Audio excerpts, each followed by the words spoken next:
Hudson Code.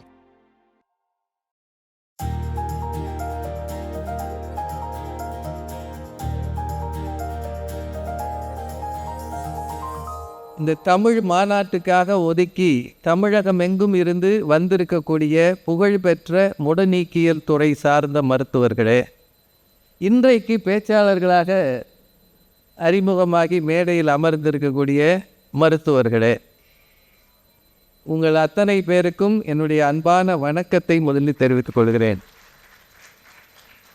ரொம்ப நேரம் நீட்டிக்க மாட்டோம். அமைச்சர் மேடமே ரொம்ப சுருக்கமாக தான் பேசுனாங்க. அவ்வளவுதான் தாங்கும். இனி வருங்காலங்களில் நீளமாக பேசினா தாங்காது. நம்ம ஒரு வார்த்தையை தொடர்ந்து முன்னாடியே மொபைல் எடுத்து பார்த்துட்றான். மேடம் சொன்ன மாதிரி எனக்கு ரொம்ப சந்தோஷம் என்னென்னா, எல்லாரும் தமிழரின் அடையாளமான வேட்டி சட்டையில் இருப்பது பார்க்க நன்றாக இருக்கிறது. கொஞ்சம் பின்னாடி இருக்கிறவங்களாம் முன்னாடி வந்து உட்காருங்க. நாங்கள் சீக்கிரமே முடிச்சிடுவோம். 2 மணிக்குள்ளே முடிச்சிடுவோம். சாப்பாட்டுக்கு தடை வைக்க மாட்டோம். ஏன்னா ரொம்ப கஷ்டமானது சாப்பாட்டு நேரத்தில் பேசுவது.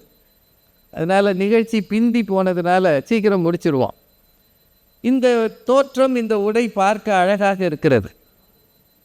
நாளைக்கு இதே ட்ரெஸ்ஸில் கிளினிக் போனீங்கன்னா ஒத்துக்க மாட்டாங்க. இவர் டாக்டரே இல்லைன்றார். இது ரொம்ப அழகாக இருக்கிறது. முடநீக்கியல் துறைன்றது ஒரு 59 தொடங்கியிருக்காங்க தமிழ்நாட்டில். 59 அப்படின்னா ஒரு 65 ஆண்டுகள் ஆகியிருக்கிறது. 65 ஆண்டுகள் தமிழ்நாட்டில் எத்தனையோ சேவை செய்தவர்கள், முன்னோடிகள் எல்லாம் இருந்திருக்கிறாங்க. எனக்கு ரொம்ப மகிழ்ச்சி என்னென்னா, தமிழ் கலை சொற்கள் அகராதி ஒன்று வெளியிட்டீர்கள் இல்லையா? இதை எல்லா துறையினரும் செய்தால் தமிழ் நன்றாக வளரும். அந்தந்த துறையில் இருப்பவர்கள் இதற்கு முன்னெடுப்பு செய்ய வேண்டும். அந்த துறை சார்ந்தவர்கள் தான் அதை செய்ய முடியும். வேறு யாரும் வெளியிலேருந்து செய்தால் அதை ஒத்துக்க மாட்டாங்க. நீங்கள் தான் இதை செய்ய முடியும், செய்ய வேண்டும். செய்தீர்கள் என்றால் மொழி தானாக வளரும். மொழியை வளர்ப்பதில் அரசுக்கு ஒரு பங்கு இருக்கிறது, கல்வியாளர்களுக்கு ஒரு பங்கு இருக்கிறது, பிற துறை சார்ந்தவர்களுக்கும் ஒரு பங்கு இருக்கிறது, பொதுமக்களுக்கும் ஒரு பங்கு இருக்கிறது. பொதுமக்கள் தங்கள் பங்கான பணியை விட்டுவிட்டு மொழி வளரவில்லை என்று வருத்தப்படுவதில் அர்த்தமில்லை. நான் மொழியை எந்த அளவு ஏற்றுக்கொண்டு இருக்கிறேன், என்னை சந்திக்கிறவர்களை பார்த்து வணக்கம் என்றாவது சொல்லுகிறேனா? நம்ம பிள்ளைகள் ஹாய் என்று சொல்ல பழகிவிட்டார்கள். வணக்கம் என்று சொல்ல எப்போது நாம் கற்றுக்கொள்கிறோமோ, எப்போது கூடுமான வரை பிற மொழி கலப்பு இல்லாமல் தமிழில் பேசுகிறோமோ, எப்போது நம் வீட்டு உரையாடல்களில் தமிழ் இடம்பெறுகிறதோ, எப்போது நம் பிள்ளைகளிடம் தமிழில் பேசுகிறோமோ, அப்போதுதான் மொழி வளரும். அதை தயவு செய்து நீங்கள் நினைவில் வைத்து கொள்ளுங்கள். அதற்கான முன்னெடுப்பு தான் இந்த அகராதி வெளியீடு, கலை சொற்கள் வெளியீடு. அதனால் இது ஒரு சிறப்பான நிகழ்ச்சி. நிறைய பவர் பாயிண்ட் வச்சு பேசுனாங்க. பார்க்குறதுக்கு நமக்கே ஒரு மாதிரி கேராக இருந்தது.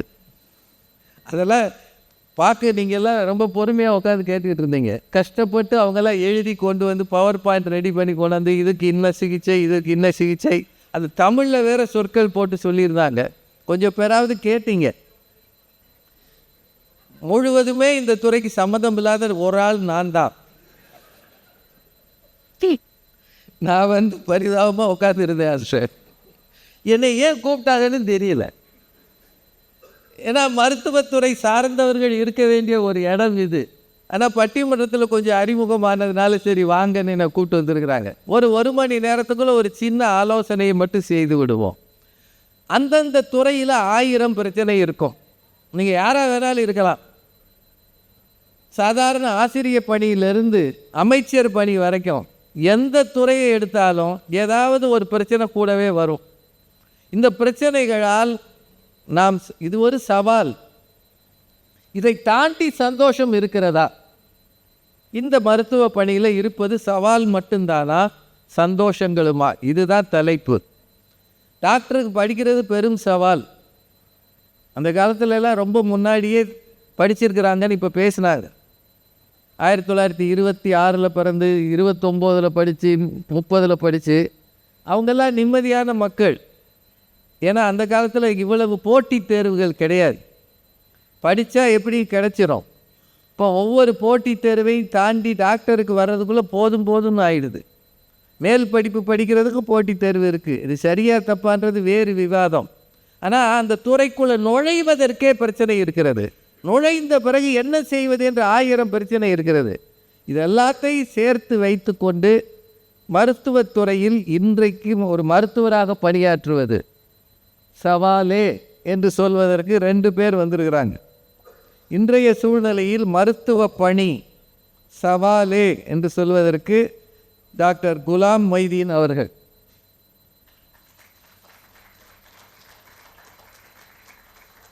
மருத்துவர்கள் ரொம்ப பேச மாட்டாங்கன்னு ஒரு குற்றச்சாட்டு உண்டு. பெரும்பகுதி அதிகம் பேச மாட்டாங்க. டாக்டர் ராஜாமணி சாரோடு நானும் நிறைய பேசியிருக்கிறோம். அவர் ரொம்ப விளக்கமாக பேசுவார். ஆச்சரியமாக இருக்கும். மருத்துவர்கள் பேசினா ரொம்ப குறைவு தான். அவருக்கு வெளியில் இருக்கிற ஒரு கம்பவுண்டரோ அல்லது ஒரு அசிஸ்டண்ட்டோ தான் பேசுவாங்க. ஆனால் இங்கே 4 பேர் பேச வந்திருக்கிறாங்கன்றதே ஆச்சரியம். உங்களிலேருந்து வந்திருக்கிறாங்க. இப்போ நானே ஒரு டீமை கூட்டிகிட்டு வந்து பட்டிமரம் நடத்துனா அது காமெடியாக இருக்கும். ஏன்னா எங்களுக்கு இதை பற்றி தெரியாது. டோக்கன் வாங்கிட்டு வாசல் உட்கார தான் தெரியும். எப்போ கூப்பிடுவீங்கன்னு தெரியாது. இங்கே இருக்கிற மாதிரி அங்கே இருக்கும். கதவு திறக்கும் மூடும். நம்மளை மட்டும் கூட மாட்டாங்க. நம்ம பரிதாபமாக பாப்பா ஐயா. இருங்க இருங்க இருங்க ஏகப்பட்ட பேர் உள்ளே இருக்காங்க. அது இந்த பீடியாட்ரிஷியன்லாம் பார்க்க போனால் நொந்துடுவோம். நம்ம பையலுக்கு அந்நேரம் தான் வீர்னு அழுவான். குழந்தை நல மருத்துவர் இருக்கார். அவர் உள்ளே இருப்பார். அந்த கூட வந்து போய் ஒரு ஆள் வந்து போகும். ரொம்ப கஷ்டம். மருத்துவருக்காக காத்திருப்பது தான் உலகத்திலே கஷ்டமான காத்திருப்புன்னு நினைப்பேன் நான். ஏன்னா அவர் எப்போ கூப்பிடுவார் தெரியாது. என்ன சொல்வார்னு அவருக்கே தெரியாது. நம்மளை முழுசு பரிசோதிச்சு சொல்லுவார். நம்ம இங்கேருந்து ப்ரீ கன்சீவ்டு நோஷன்ஸோடு போக முடியாது. அங்கே என்ன ஆகும்னு தெரியாது. அவ்வளவு நெருக்கடி இருக்கிற ஒரு இடம் அங்கே. ஆனால் நீங்கள் எல்லாம் இவ்வளவு சந்தோஷமாக ஒரு நாள் இந்த ஸ்ட்ரெஸ் இல்லாமல் உட்காந்துருக்கீங்க பாருங்கள். இதற்கே இந்த ஏற்பாட்டை செய்தவர்களுக்கு நன்றி சொல்லணும். எந்த நேரமும் அப்பாயின்மெண்ட் போட்டு டைம் பார்த்து வேலை செய்கிற நீங்கள் சிரிச்ச மோமாக உட்காந்துருக்கிறது ஒரு சந்தோஷம்தான். வீட்டில் கூட அவ்வளோ சிரிக்க மாட்டேங்கன்னு நினைக்கிறேன். இல்லை ஒருவேளை அவங்க உங்களை பார்த்து சிரிக்க மாட்டாங்க. என் நேரமும் ஆஸ்பத்திரியே கட்டி அழு உனக்கெல்லாம் அப்படின்னு நினைக்கக்கூடும்ல. அதனால தான் அந்த கவலைகளெல்லாம் மேடையில் வந்து தீர்த்துறாங்க. அதனால் குலாம் மொய்தீன் ஐயா அவர்கள் சவால் தான். கஷ்டப்படுறாங்க. நாங்கள் காசு வாங்குகிறான், சம்பாதிக்கிறான், காரில் போகிறான், அடுக்குமாடி கட்டி ஏற்றுறான்னு தான் தெரியும் உங்களுக்கு. எங்கள் கஷ்டம் உங்களுக்கு என்ன தெரியும் சொல்கிறதுக்கு வந்திருக்கிறார். அவரோடு இணைந்து பேசுவதற்கு நண்பர் மாரிமுத்து, டாக்டர் மாரிமுத்து. நீங்கள் உங்கள் மருத்துவர்கள் பேசும்போது தாராளமாக கை தட்டுங்க. ஏன்னா நான் கை தூக்க மாட்டேன். அவங்கள நீங்கள் சப்போர்ட் பண்ணலைன்னா, ஏன்னா அவங்களாம் ரெகுலர் பேச்சாளர்கள் கிடையாது. நீங்கள் சப்போர்ட் பண்ணலைன்னா அவங்களுக்கு பேச வராது. இது தயவுசெய்து நினைவில் வச்சுக்கோங்க. மேடைக்கு வரும்போது எல்லாரும் எதையோ எதிர்பார்க்கிறார்கள். அதில் ஒரு சின்ன அக்னாலஜ்மெண்ட், ஒரு அங்கீகாரம் தான் ஒரு கைத்தட்டல். அதை இவர்களுக்கு நீங்கள் தாராளமாக வழங்க வேண்டும் என்று தயவாக கேட்பது. அதெல்லாம் ஒன்றும் இல்லைங்க. சவால் கிடையாது, சந்தோஷம்தான், மகிழ்ச்சி தான் சொல்கிறதுக்கு மருத்துவர் லோகநாதன் அவர்கள். அவர் போட்ட துண்டை கையிலே வச்சிருக்கிறார். இப்படி கொஞ்சம் பேருக்கு ஒரு சில யோசனை இருக்கும். போட்ட துண்டை விடாமல் வச்சிருக்கிறார். அதுவே ஒரு சந்தோஷம்தான். அடுத்து மருத்துவர் ரவி அவர்கள். ஆக 4 பேர் இருக்கிறாங்க. கொஞ்சம் நேரம் தான் பேசுவாங்க. ஏன்னா அது டைம் மீறும்போது மணி அடிக்கணும்ல. எனக்கு சாலமன் பாப்பை ஐயா அடிப்பார். நான் பெரும்பாலும் அதை ஒத்துக்கிட்டது இல்லை. இப்போ நான் அங்கங்கே நடுவராக போகும்போது தான் அந்த மணியோட மகத்துவம் எனக்கு தெரியுது. அப்போ தான் நினைப்பேன், அவர் எவ்வளோ நாள் நொந்திருப்பார். டேய் மணி அடிக்கிற உட்கார அப்படின்னு சொல்லுவார். நாங்கள் உட்கார மாட்டோம். பலரது பெருந்தன்மையால் தான் வாழ்க்கையில் நாம் வளர்ந்திருக்கிறோம் என்பதை எல்லாரும் நினைவில் வைத்து. பாப்பையா சாரோட பெருந்தன்மையால் தான் நானோ பாரதி பாஸ்கரோ வளர்ந்தோம். எங்களை ஒரு நாள் ஒரு கூட்டத்தோட பெல் அடித்து நிரந்தரமாக நிறுத்தி இருக்கலாம். நீங்கள் எந்த துறையில் எடுத்துக்கிட்டாலும் சரி, ஒரு துறையில் வளரணும்னா முன்னோடிகளின் ஆதரவு, அன்பு, வழிகாட்டுதல் ரொம்ப தேவை. மேலே வளர்ந்தவர்கள் எனக்கு ரொம்ப மகிழ்ச்சி என்னன்னா இந்த கூட்டத்தில் எல்லாரும் ஆசிரியர்களை அழைத்து வந்து மரியாதை செய்கிறீங்க. நான் இன்றைக்கு வளர்ந்திருக்கிறேன், என் ஆசிரியர் ஒன்றும் பெரிதல்ல என்று நினைக்காமல் இத்தனை வளர்ந்த பிறகும் இந்த துறையை சார்ந்தவர்கள் ஆசிரியர்களை அழைத்து இருக்கிறீர்கள் பாருங்கள். இதுதான் உண்மையிலேயே இந்த மாநாட்டின் பெரிய மரியாதை, பெரிய சந்தோஷம். இது தொடர வேண்டும் என்று வாழ்த்தி இப்போதைக்கு இந்த பட்டிமன்றத்தை தொடங்கிடுவோம். நேராச்சு. இன்றைய சூழ்நிலையில் டாக்டராக இருப்பது, மருத்துவராக இருப்பது, பணி செய்வது சவாலே என்று சொல்ல வருகிறார் டாக்டர் குலாம் மைதீன் அவர்கள். அவர்களை அனைவர் சார்பிலும் அழைத்து அமைகிறேன். நன்றி, வணக்கம். பேராசிரியர் தேவதாஸ் ஐயா அவர்களே, எங்கள் வாழ்வும் எங்கள் வளமும் மங்காத ஹிந்தி என்று முழங்கு சங்கே. இந்த தொலைக்காட்சி பார்த்து பார்த்து ரொம்ப கொடுமை. எங்கள் வாழ்வும் எங்கள் வளமும் மங்காத சமஸ்கிருதம் என்று முழங்கு சங்கே. என்னடா அது, ஒன்றுமே சரியாக வரமாட்டேங்குது. சரி, இந்த கருப்பு சட்டக்காரன் கடவுள்கிட்டனாச்சும் போகிறேன். எங்கள் வாழ்வும் எங்கள் வளமும் மங்காத தமிழ் என்று முழங்கு சங்கே. நடுவர் அவர்களே, இன்றைய சூழலில் மருத்துவ பணி சவால்தான் என்று என்னுடன் பேச வந்திருக்கும் மாரிமுத்து அவர்களே, அவர் பாருங்க, அவர் பேர் ரவி, எடக்கு முடக்காக தான் பேசுவார். அதுக்கப்புறம் என்ன சொல்லிடுவார், கவனிச்சுதல் சொல்கிற மாதிரி இருக்கு. என்னங்கய்யா? இல்லை வேற ஏதோ சொல்கிற மாதிரி இல்லைங்கய்யா, அவங்க எல்லாத்துக்கும் புரியுங்கய்யா. அப்புறம் கவனச்சிதறல்னாலும் சொல்லிடுவார். எதிரணியில் பேச வராரு, மகிழ்ச்சிங்கிறாரு, முடிக்கும் போது சொல்லிடுவார், இல்லை அது சவால் தான்ட்டு. தம்பி லோகநாதன் அவர்களே, இன்றைய சூழலுங்கிறது தான் கணக்கு நம்மளுக்கு. மணின்னு சொன்னீங்க, ஏன் நீங்கள் மணி எடுத்துகிட்டு வந்திருக்கிறீங்க? எங்களுக்கு இப்போ 2 மணி, மணிகண்டன் இருக்கார், எங்கள் தமிழ் மணி இருக்குது. சரி, எங்களுக்கு நாங்களும் மணி வச்சுருக்கோம் இங்கே. சரி, வேணா வந்து அடிக்க சொல்லுங்க, நான் வேணா கீழே இறங்கி உட்காரு. இல்லை, கொஞ்சம் நேரம் கழிச்சு அடிப்பீங்களேங்கிறதுக்காக ஐஸ் வைக்கிறதுல 2 வகை இருக்குது. ஒன்று ஐஸ் வைக்கிறது, இன்னும் ஐஸ்லேயே படுக்க வைக்கிறது. ஒன்று வச்சுருக்கேன் உங்களுக்கு. இது 2மே வேணாம் ஐயா, பேச வந்தால் பேசிடுவோம். ஒரு காலத்தில் தான் மகிழ்ச்சியாக இருந்ததுன்ட்டு நான் நினைக்கிறேன். இன்றைய சூழலில் அது உண்மையிலே சவால் தான். வடிவேல் நடித்த திரைப்படத்தில் இருந்த நல்ல வாய் நாரவாய் மாதிரி கதையாக போச்சு இன்றைக்கி மருத்துவம். மருத்துவ பணி நான் அங்கே சொல்கிறது மருத்துவர்களை மட்டுமல்ல, மருத்துவர்கள், செவிலியர்கள், எங்களோட பணியாற்றக்கூடிய ஏனையர் அனைவரையும், அது உங்கள் கொரோனாவை நீங்கள் நினச்சி பார்த்தீங்கன்னா தெரியும். ஒரு அவசர ஊர்தியுடைய வண்டியுடைய ஓட்டுநர் முதற்கொண்டு எவ்வளவு கஷ்டப்பட்டிருக்காருன்னு தெரியும். எங்களுக்கு மருத்துவ பணியில் சேர்றதே பிரச்சனைங்கய்யா. சரி, எம்பிபிஎஸ் கிடைக்கிறதுக்கு அப்போ எடுக்க வேண்டிய மதிப்பெண்கள், நாங்கள் எங்களுக்கு ஒரு வசதி தஞ்சாவூரில் படிக்கும்போது நாங்கள் படித்த கல்லூரியில் இருந்தால் நிறைய பேர், சென்ட் ஜோசப்ஸ் காலேஜில், தூய வள்ளலார் கல்லூரி திருச்சியில் இருந்தால் நாங்கள் நிறைய பேர் வந்திருப்போம். இதுக்கு ஒரு எப்படி ஒரு 20 பேர்னாச்சும் வந்துடுவோம். அதனால் ஒரு புது கல்லூரி மாதிரி எங்களுக்கு அது தெரியாது. அப்போ நாங்கள் படிச்சுக்கிட்டு இருக்கிறது தெரியும், நீண்ட கால படிப்பு, கடுமையான படிப்பு, மருத்துவ படிப்பு. அப்போ மருத்துவம் சேராத எனது நண்பர்கள்லாம் சொல்லுவோம் ஒரு நாளே, டேய் தாவணி விசிறி வீசினதை பார்த்து கேட்டியாடான்ட்டா. என்னடா அது, உன்னை மன்மத அன்புகள் தைத்த இடங்களில் சந்தனமாக என்னை பூசுகிறேன்னு எழுதியிருக்காரேடா வைரம் ஒத்துமா. இல்லைடா, நாங்கள் தான் பொழுதுனைக்கு படிச்சுக்கிட்டு இருக்கமேடான்ட்டு. உன் மைவிழி குளத்தில் தவழ்வது மீனினமோங்கிறத டி ராஜேந்தர் எவ்வளோ அழகாக பாசினார். உன் கவி மனம் கண்டிட கமிழ்வது தமிழ் மனமாம் பாரு, அதுகளையும் எங்களால் ரசிக்க முடியாது. தங்கையை பற்றி பேசுவார் ரஜினிகாந்த் ஒரு படத்தில், செம்புள பெயர் நீர் போல் தங்கையை பற்றி ஒரு பாடல். அந்த பாடலையுமே எங்களால் இதெல்லாம் என்னோட படித்த மாணவர்கள், என் நண்பர்கள், வேறு துறையில் இருக்கவங்க எப்படியெல்லாம் மகிழ்ச்சியாக இருந்தாங்களோ அதை மருத்துவ படிப்பில் எங்களால் முடியலை. சரி, அதுக்கப்புறம் பட்ட மேற்படிப்பு போகிறோம். பட்ட மேற்படிப்பில் எங்களுக்கு ராஜாமணி ஐயா போடுற உடம்பெல்லாம் மூலம்பாங்க ஒருத்தரை, ராஜாமணி ஐயாவை. அவர் போல் அருமையான ஆசிரியர்களும் எங்களுக்கு இருந்தாங்க. எங்களை போட்டு கடித்து புதற ஆசிரியரும் எங்களுக்கு இருந்திருக்காங்க. எல்லா இதெல்லாம் அப்படித்தான் இருப்பாங்க. இது மருத்துவத்துறையில் மட்டும் இல்லை, இந்த வெளிச்சம் ஒன்றை குறைக்கலாமே, ரொம்ப வெப்பமாக இருக்குது. ஃப்ளட் லைட் 83 ஆண்டுகளில் அரசு பணிக்கு போகணும். அந்த அரசு பணிக்கு போகக்கூடிய திறமை அந்த நேரத்தில் எனக்கு இல்லை. அதுக்கப்புறம் அந்த திறமையை கண்டுபிடிச்சி அதுக்கப்புறம் அரசு பணியில் சேர்ந்தாச்சு. மருத்துவ பணியில் சவாலுங்கிறது ஒன்று, நம்மளோட பணியாற்றவர்களை நம்ம எடுத்துக்கிறணும். ஒரு கல்லூரியில் பணியாற்றுறோம் அல்லது ஒரு பெரிய மருத்துவமனையில் பணியாற்றும் போது நம்முடைய மூத்த அலுவலர்களுடைய அவர்கள் தரக்கூடிய துன்பங்கள், இப்போ ஒரு பொருள் இல்லை ஒரு எடுத்துக்காட்டில் நீங்கள் மருத்துவக் கல்லூரியை எடுத்துக்கிட்டிங்கன்னா அங்கே இருக்கக்கூடிய முதல்வர் எலும்பு மருத்துவத்துறையை சாராத வேற ஒரு துறையில் இருந்தால் அவர்கிட்ட நாங்கள் பேசி எங்கள் துறைக்கு அறுவையரங்குக்கு வேண்டிய பொருட்களை வாங்குறதுக்கு நாங்கள் படுற பாடு எங்களுக்கு தான் தெரியும். அது டிபார்ட்மெண்ட் பிரச்சனை. ஆமாம், அதுவும் சவால் தாங்க ஐயா. இல்லை எல்லாரும் சவால் தான். நீங்கள் சொல்கிறதெல்லாம் சவால் தான்.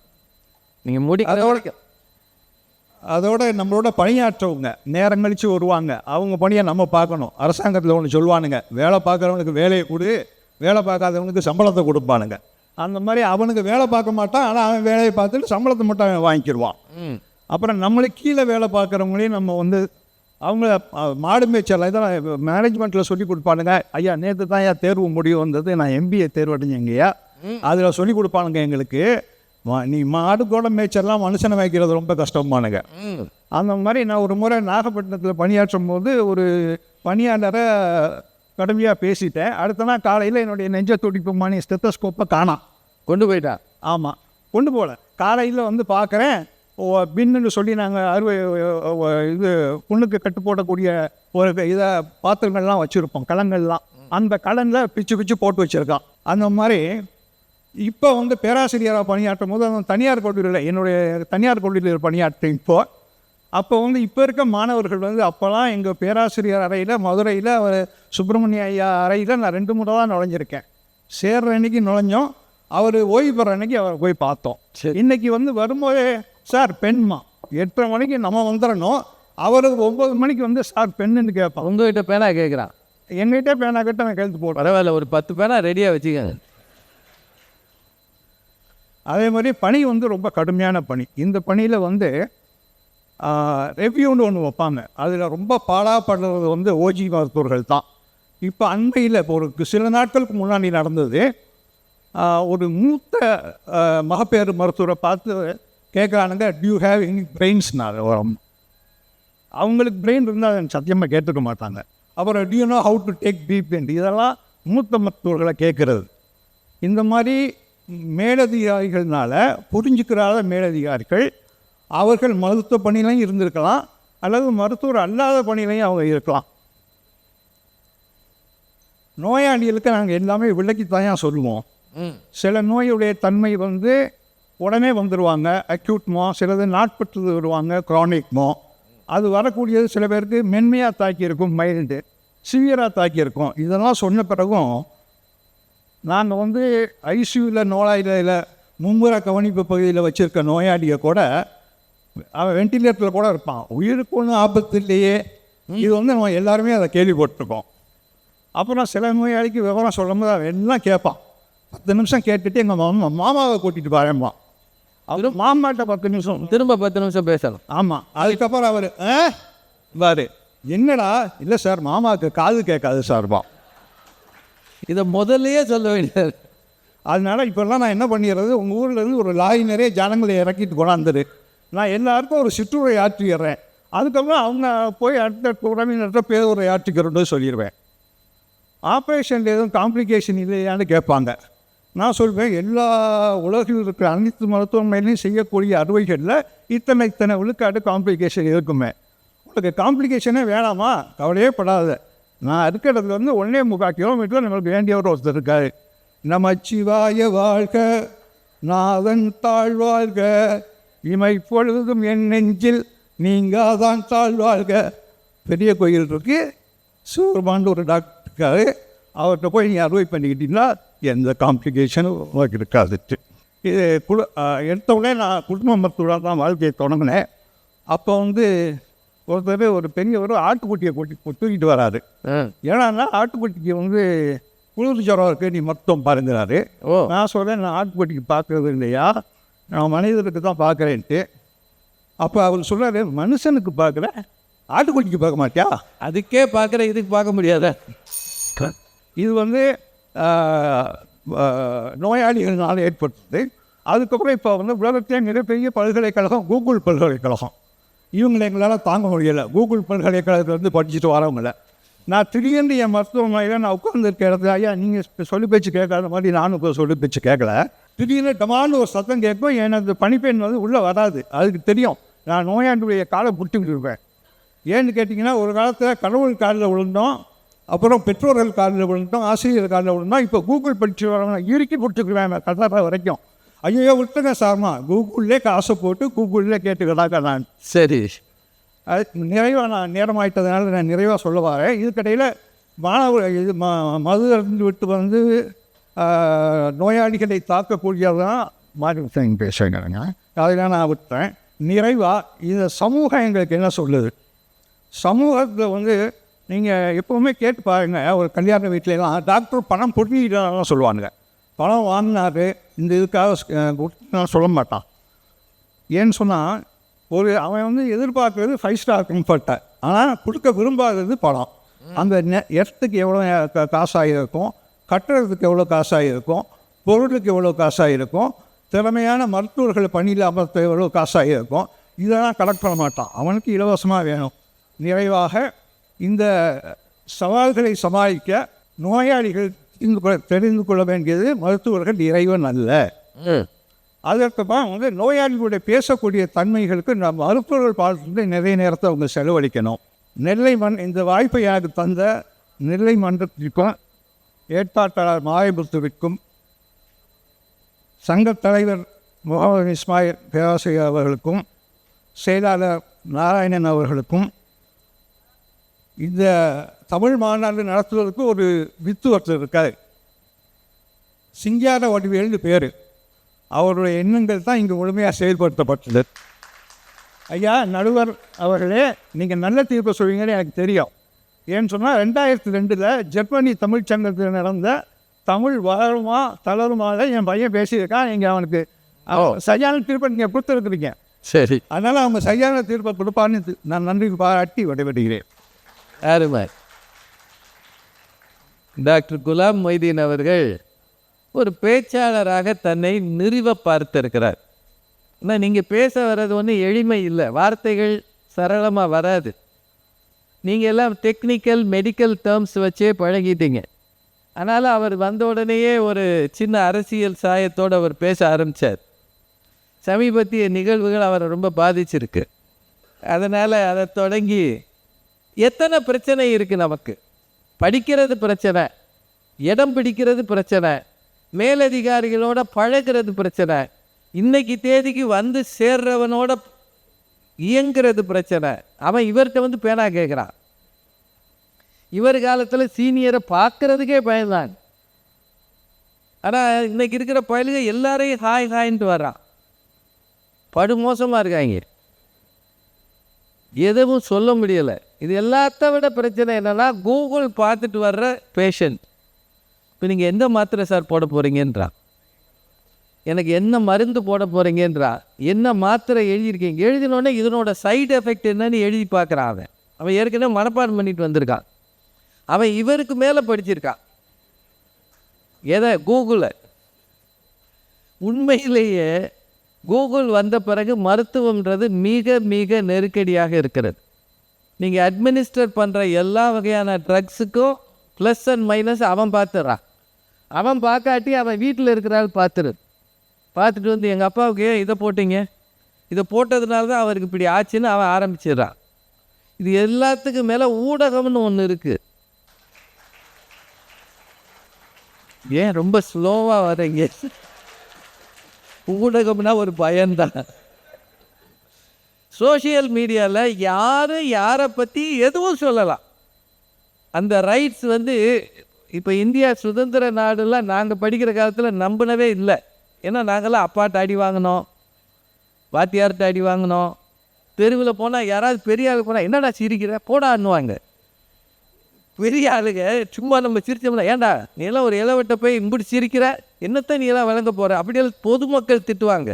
இப்போ யாரையும் நேரடியாக சொல்கிறதில்ல, எல்லாம் போட்டுறான் சோஷியல் மீடியாவில் போட்டு. அவர் அப்படி, அந்த ஆஸ்பத்திரி இப்படி, அவர் மோசமானவர், இங்கே போகாதே.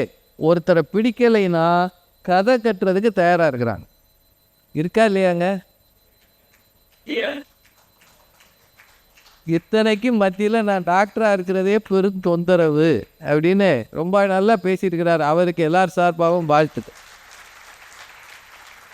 சீக்கிரம் ஓடணும், நேரம் வேற இருக்கு. இதுக்கு திரு லோகநாதன் அவருக்கு சந்தோஷமே. அனைவருக்கும் வணக்கம்.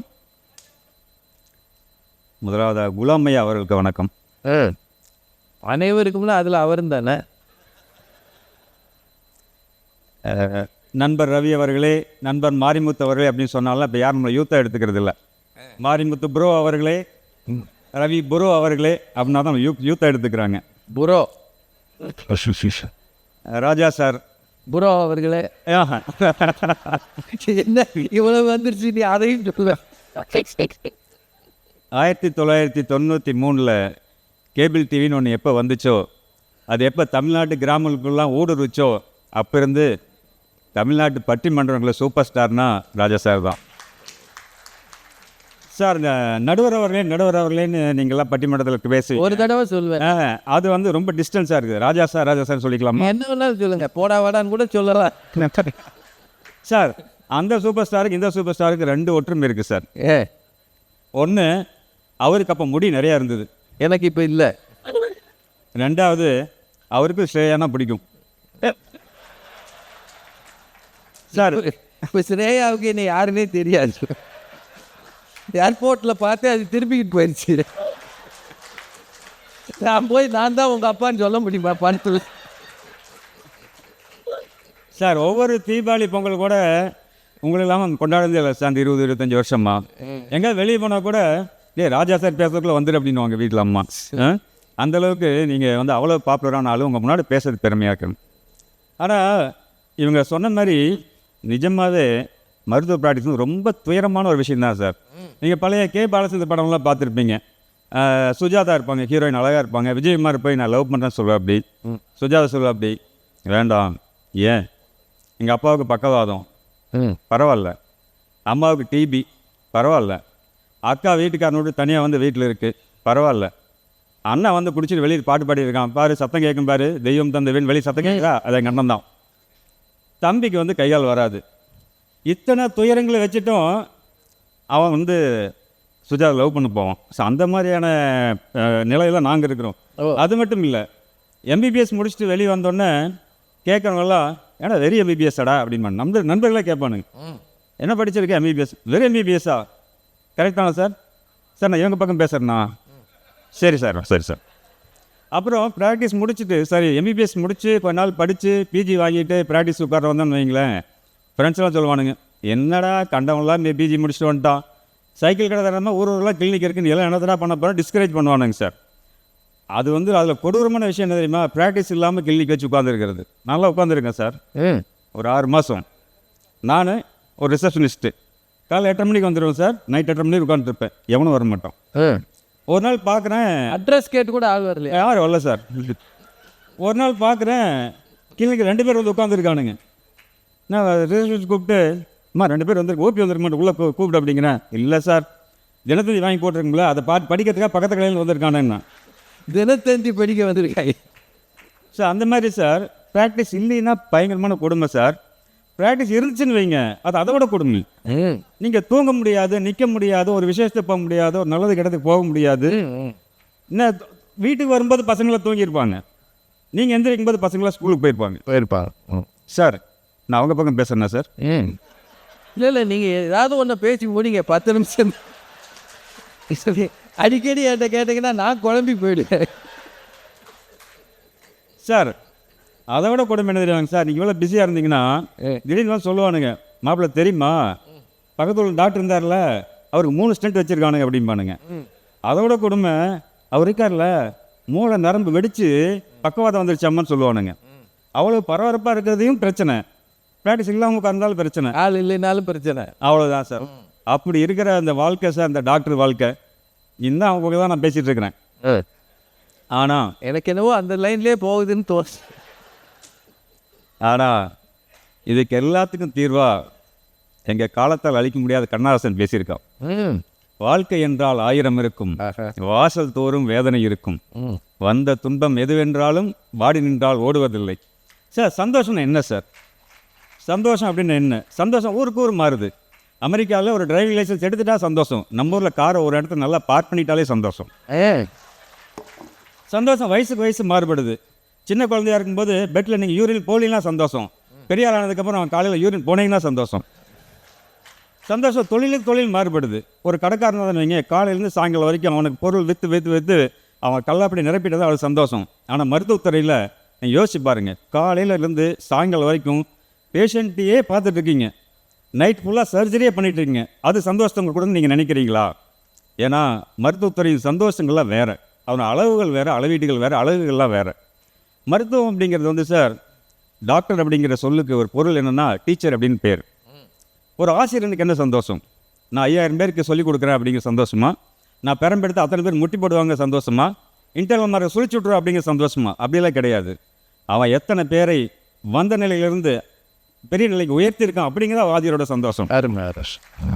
அந்த மாதிரி தான் டாக்டரோட சந்தோஷம். டாக்டரோட சந்தோஷம் அதே மாதிரி தான். வரவனை நீ எப்படி ட்ரீட் பண்ணி அவனை எங்கே அனுப்பியிருக்க அப்படிங்கிறதா சந்தோஷம். நீங்கள் பார்த்தீங்கன்னு வைங்களேன், இந்த துறையின் சந்தோஷங்கள் வந்து எதிர்பாராத சந்தோஷமாக இருக்கும். நீங்கள் எங்கேயாவது கடையில் நின்றுருப்பீங்க, தேட்டரில் நின்றுருப்பீங்க, யாரோ ஒருத்தர் வருவாங்க, சார் ஞாபகம் இருக்கா, எங்கள் அம்மா இப்படி தான் ஆப்ரேட் பண்ணீங்க, நல்லா இருக்காங்க சார். அதில் எழுதக்கூட சந்தோஷத்துக்கு நீங்கள் வந்து எந்த பணமே ஈடு கொடுக்க முடியாது. சார் இந்த மருத்துவத்துறை அப்படிங்கிறது ஒரு பயணம் sir. Sir travel, endless travel, முடிவு எங்கேயுமே தெரியாத ஒரு ட்ராவல். நீங்கள் ட்ராவல் போய் ஒரு இடத்துல நின்னெல்லாம் சந்தோஷம் பண்ணுவார். You have to enjoy the travel. பயணத்தை அனுபவிங்கள். ஒரு சொல்லியிருப்பாங்க, அதாவது பல பேர் வந்து 30 வயசுலேயே செத்து போயிடுறான், ஆனால் 70க்கு மேலே அவனை புதைக்கிறான் அப்படிம்பாங்க.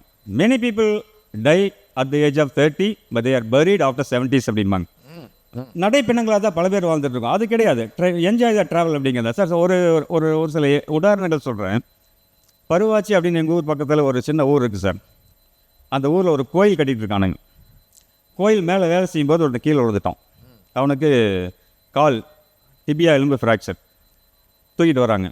தூக்கிட்டு வந்துட்டு, சார் இவங்க நாங்களாம் சேர்ந்து கோயில் கட்டியிருந்தோம், விழுந்துட்டோம், நீங்கள் வைத்தியம் பாருங்கள், எவ்வளோ ஆகும்? நான் ஒரு தோராயமாக ஒரு தொகை சொன்னேன். சார் நாங்கள் பார்த்துக்குறோம், நீங்கள் பண்ணுங்கள். சார் நான் வந்து ஒரு தொழிற்சாலையிலேருந்து விழுந்தோன்னே பார்த்துருக்கேன். ஒரு வீடு மாளிகை கட்டும்போது மேலேருந்து கீழே வந்தோன்னே பார்த்துருக்கேன். கூட்டிகிட்டு வருவாங்க, அந்த ஓனர் பார்க்க மாட்டார், தொழில் அதிபர் பார்க்க மாட்டார், வீட்டு ஓனர் பார்க்க மாட்டார். நானாக தள்ளி விட்டேன் அப்படின்னு கேட்குற வீட்டுக்காரர் தொழிலதிபர் இருக்காங்க. ஆனால் ஒரு ஊரே சேர்ந்து அவனை பார்த்துச்சு. இவன் எங்கள் ஊருக்காரன், எங்களுக்காக தொழில் செய்ய வந்தவன், நாங்கள் இவனை பாதுகாத்துக்கணும் அப்படின்னு ஒரு ஊரே சேர்ந்து அவனுக்கு செலவு பண்ணிச்சு. இன்னொரு உதாரணம் சொல்கிறேன் சார். மேட்டூர் அப்படின்னு ஒரு ஊர், மேட்டூர் தெரியும். அதில் ஒருத்தர் இருக்கான் சேகர் அப்படின்ட்டு, பேர் வேறு, நான் சேகர்னு சொல்கிறேன். என் நண்பன்னா பிற்பாடு நண்பனானவன். அவனுக்கு 2 கண்ணும் தெரியாது பிறவிலேயே. சேலத்தில் ரயிலில் சீப்பு சோப்பெல்லாம் வைத்து வாழ்க்கை நடத்துகிறவன், கண்ணு தெரியாதவன். அந்த சேலம் ரயில் நிலையத்திலேயே கண்ணு தெரியாத இன்னொரு பொண்ணை லவ் பண்ணி கல்யாணம் பண்ணிட்டான். சரியா? அவங்களுக்கு ஒரு குழந்தை பிறகுது. அந்த குழந்தைக்கு 2 வயசு ஆகுது. ஒரு நாள் ரயில் எடுத்துறாங்க, இவன் கீழே இறங்குறான், கீழே விழுந்துடுறான். ரயில் கால் மேலே ஏறிடுச்சு, தொடை எலும்பும் முறிஞ்சிருச்சு. அவனுக்கு ட்ரீட்மெண்ட் பண்ணுறாங்க, ஒரு கவர்மெண்ட் ஹாஸ்பிட்டல் ட்ரீட்மெண்ட் பண்ணுறாங்க. 2-3 மாதம் அந்த எலும்பு சரியாக கூடலை. இப்போ அவன் தொழிலுக்கு போகிறதில்ல. என்னாச்சு, அந்த பொண்ணு இவனை விட்டுட்டு போயிடுச்சு. கண்ணு தெரியாத பொண்ணு கண்ணு தெரியாத விட்டுட்டு போயிடுச்சு. இல்லானே இல்லாலும் வேண்டாள் அப்படின்னாக்கல அதுக்கு உதாரணம். இப்போ அவன் நிலைமை நினச்சி பாருங்க. கண்ணு தெரியாது, காலையில் கையில் 2 வயசு குழந்தை. அதாவது நான் என்னோடய வாழ்க்கையில் எப்போலாம் ஒரு ரொம்ப இக்கட்டான சோகமான நிலை வருதோ அப்போல்லாம் நான் சேகர் நினச்சிக்குவேன். இந்த மாதிரியான ஒரு துயரம் வந்து எந்த மனிதனையும் வரக்கூடாது, வராத ஒருத்தர். அப்போ அவன் என்ன பண்ணான், மேட்டூர் பஸ் ஸ்டாண்டில் பிச்சை எடுக்க ஆரம்பிச்சிட்டான். அந்த உடஞ்ச காலோட ஆறாத ஃப்ராக்சரோட மேட்டூர் பஸ் பிச்சை எடுக்க ஆரம்பிச்சிட்டோம். அப்போது மேட்டூரின் பஸ் நிலையத்தில் கடை வைத்திருக்கிற அந்த மனிதர்கள், அவனுடன் சேர்ந்து பிச்சை எடுக்கிற சக பிச்சைக்காரர்கள் எல்லாம் சேர்ந்து அவனை கூப்பிட்டு வராங்க ஹாஸ்பிட்டலுக்கு. அவங்க சொல்கிறாங்க, சார் நீங்கள் பார்த்து கொடுங்க, எவ்வளோ ஆகும்? அப்போ நான் ஒரு 10 வருஷம் மாடி நான் சொல்கிறேன், இவ்வளோ பேர் வந்திருக்கேன், என்னால் முடிஞ்சது பண்ணுறேன், ஒரு 15-20 ரூபா செலவாகும், நான் பண்ணி கொடுக்குறேன். அவனுக்கு சர்ஜரி பண்ணி அந்த காலை பிளேட் வச்சு பொருத்தி இணை வைத்து அவனை அனுப்பினேன். அனுப்பும்போது அவன் வீட்டுக்கு செல்லும் பொழுது நீங்கள் நம்ப மாட்டீங்க, ஒரு சாக்கு பையில் 15,000 ரூபா, 1 ரூபா, 2 ரூபா, 50 காசு, 1 ரூபா சில்லறையாக கொண்டு டேபிள் வச்சாங்க சார். இந்த நிகழ்வு வந்து நீங்கள் மறக்க முடியாது. அதாவது ஒரு மனிதன், ஒரு சமுதாயம், ஒரு மருத்துவம், ஒரு மருத்துவமனை இதெல்லாம் ஒரு பிணைந்த ஒரு சங்கிலி. நீங்கள் வந்து தனி மனிதனே கிடையாது, நீங்கள் தனி மனிதன் கிடையாது, இது ஒரு சமூக கட்டமைப்பின் ஒரு அங்கமாக இருக்கோம் நாங்கள். அதுதானே சந்தோஷம். நீங்கள் வந்து பணம் சம்பாதிக்கிறோம், நான் கார் வாங்கினேன், அதை விட இதுதானே சந்தோஷம். இப்போ சார் சொன்னாங்க இத்தனை பிரச்சனைகளாக இருக்குதுன்னு சொல்லிட்டு. ஒரு கேள்வி கேட்குறேன், இத்தனை பிரச்சனைகள் இருக்குதுன்னு சொல்லிட்டு இந்த தொழிலை விட்டுட்டு போனவங்க எத்தனை பேர்? போக முடியாதுல்ல, வேற வேலை தெரியாது. அதுதான் சொல்கிறேன். எங்கே போவீங்க? பிரச்சனை இருக்குது, நான் போயிடலாம். எங்கேயா போவீங்க? இந்த ப்ரொஃபஷன் உங்கள் பொண்டாட்டி மாதிரி. இது நல்லா இருக்கே. உங்கள் பொண்டாட்டி உங்களை திட்டுவாங்க, ஆமாம். எது செஞ்சாலும் குத்தி காட்டுவாங்க, எல்லாமே பண்ணுவாங்க. எத்தனை விட்டுட்டு போவீங்க? 2 நாள் 3 நாள் தேடுமில்ல, அப்புறம் 3 நாளைக்கு அப்புறம் தேடுமா தேடாதா? அந்த மாதிரி தான் இதுவும். அதுவும் இந்த ப்ரொஃபஷன் வந்து நீங்கள் அரேஞ்ச் பண்ணக்கூடிய தலையில் கட்டி வச்சுட்டா அந்த மாதிரி மனைவி கிடையாது. நீங்கள் காதலிச்சு கல்யாணம் பண்ண மனைவி. கரெக்ட் தானே? 12 வருஷம் படித்தீங்க, எம்பிபிஎஸ் வாங்கினா உழைச்சிங்க, இவ்வளோ லவ் பண்ணி இந்த எம்பிபிஎஸ் வந்தீங்க. அப்புறம் தான் தெரியுது காதலிக்கும் போது இனிச்சது இப்போ கசக்குதா உங்களுக்கு? ஆமாம். அதாவது ஒரு செயலுக்கு ஒரு விளைவு உண்டு. எந்த ரியாக்ஷன்னாலும் அதில் ப்ராடக்ட் உண்டு, பை ப்ராடக்ட் உண்டு. மருத்துவ வேலை அப்படிங்கிற ஒரு செயல் வச்சுட்டா இதில் ஒரு திருப்தி கிடைக்குது, ஒரு மன நிறைவு இருக்குது, ஒரு சமுதாய சிந்தனை இருக்குது. இத்தனை பேருக்கு ஒரு ஹாஸ்பிட்டலில் கிளினிக்கில் வேலை கொடுக்குறோம் அப்படிங்கிற திருப்தி இருக்குது. செய்யும் வேலையை ஒழுங்காக திருப்தியாக நேர்மையாக செய்யணும் அப்படிங்கிற ஒரு மன நிறைவு கிடைக்குது. இதெல்லாம் தான் ப்ராடக்ட். இதெல்லாம் தான் ப்ராடக்ட்டு. பணம் என்பது பை ப்ராடக்ட். பணம் என்பது பை ப்ராடக்ட். நீங்கள் உங்கள் வேலையை தெளிவாக நிறைவாக நேர்மையாக செஞ்சுட்டே இருக்கிற வரைக்கும் ப்ராடக்ட்டுகள் வளர்ந்துட்டே இருக்கும், ஆட்டோமேட்டிக்காக பை ப்ராடக்ட்டும் வரும். ஆகவே நண்பர்களே, இந்த தொழில் உங்களுக்கு மிக நிறைந்த சந்தோஷத்தை தான் கொடுக்கிறது என்று நடுவர் ஐயா தீர்ப்பு சொல்வார் என்ற நம்பிக்கையில் விடைபெறுகிறேன். நன்றி, வணக்கம். ரொம்ப ஜாலியாக பேசியிருக்கிறார் லோகநாதன். பவானியிலேருந்து வந்திருக்கிறார். அவர் சொன்ன 2 உதாரணங்களும் மனசை தொடுற மாதிரி இருந்தது. யாரோ எவரோ என்று ஒரு கிராமத்துக்கு வந்தவரை தள்ளி விடாமல் அந்த மக்கள் அனைவரும் ஒன்று சேர்ந்து எங்கள் ஊருக்கு கோயில் கட்ட வந்தவர், இவனுக்கு சரியாகிறதுக்கு என்ன செலவானாலும் நாங்கள் பார்த்து கொள்கிறோம் என்று சொன்னாங்க. பாருங்க, இந்த சமூகத்தில் இன்னமும் மனிதாபிமானம் இருக்கிறது என்பதற்கு அடையாளம். அதே போல் இந்த பார்வை இல்லாத 1 ரூபா 2 ரூபா காசாக கொண்டாந்து வச்சுருக்கான் பார், எவ்வளோ ஒரு நிறைவு இல்லை. அது எந்த துறையில் சவால் இல்லை, எல்லா துறையிலையும் தான் இருக்குது. இதில் ஒரு மன நிறைவு இருக்குது. டாக்டர் என்றால் டீச்சர் என்ற அர்த்தம். அப்படின்னு அவர் பேசினது கலகலப்பாகவும் பேசியிருக்கிறார். இப்படி தான் பேசணும் மேடையில், என்ன செய்கிறது? ஏன்னா முன்னாடி மாதிரி 4 மணி நேரம் 5 மணி நேரம் பேசுகிற அளவுக்கு மக்கள் தாங்க மாட்டேங்கிறாங்க. பேசினா மொபைலில் பார்க்குறான், அவரை பக்கத்தில் இருக்கிறவங்க பார்க்குறான். அப்படின்னா என்ன அர்த்தம்? கிளம்புன்னு அர்த்தம். இங்கே எனக்கு ஏற்கனவே ஒரு பயம் இருக்குது. சாப்பாடு 2 மணி வரைக்கும் போட மாட்டாங்கன்னு நம்பிக்கை இருக்குது. போட மாட்டாங்கல்ல, அவர் பேசுகிற வரைக்குமா போட மாட்டாங்கன்னு நினைக்கிறேன். ஏற்பாட்டாளர் இங்கே தான் உட்காந்துருக்கிறாரு. அவர் அந்த ஜன்னல் வழியை பார்த்துட்டு போடாத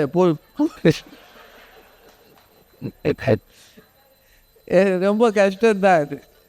ஆனால் பாருங்களேன், நமக்குள்ளே இருக்கிற இன்னொரு திறமை எப்போவாவது வெளிப்படும்.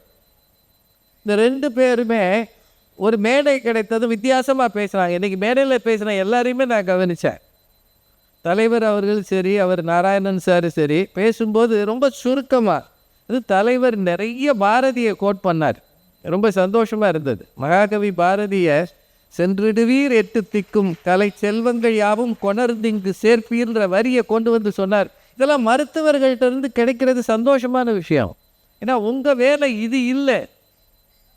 இதற்கு மத்தியிலும் 2 பேச்சாளர்கள் இந்த மேடைக்கு வந்திருக்கிறாங்கிறது ரொம்ப சந்தோஷம். இருவருக்கும் நன்றி சொல்லி, இப்போது அடுத்ததாக நம்முடைய மாரிமுத்து சார் டாக்டர் அவர்கள், இதுக்கப்புறமும் சவால் என்னையா இருக்கு? நல்லாவே கைதட்டலாமே, அவருக்கு விட்டு. அனைவருக்கும் மதிய வணக்கம். உணவு இடைவெளியில் கொடுக்க விரும்பல. லோகநாதன் சார் முதல்ல இருந்தே கேட்டார், சார் நான் சரியாகத்தான் பேசுகிறேன்னா, நான் சரியாகத்தான் பேசுகிறேன். நான் நிகழ்வுகள் முதல்ல ஆரம்பிக்கும் போதே சொன்னாங்க, பட்டிமன்றத்துக்கு 3 பேர் பேசினா நல்லாயிருக்கும் அப்படின்னாங்க. அந்த குறைய அன்றைக்கி அவர் தீர்த்து வச்சிட்டார். 3வது எங்கள் அணி சார்பாக அவர் பேசிட்டாப்ல. அவர் சொன்னாப்புல அவர் போய்கிட்டு இருக்கும்போது ஒரு அம்மா வந்து ரொம்ப பாராட்டுச்சான், எங்கள் அம்மாவுக்கு நீங்கள் தான் ஆப்ரேஷன் பண்ணீங்க அப்படின்னாங்களாம். எனக்கு அப்படி ஒரு சம்பவம் நடந்துச்சு. சரி. அந்த அம்மா சொல்லுச்சு, என்ன சார் அப்படின்னு. இல்லை எங்கள் மாமியாருக்கு நீங்கள் ஆப்ரேஷன் பண்ணீங்க.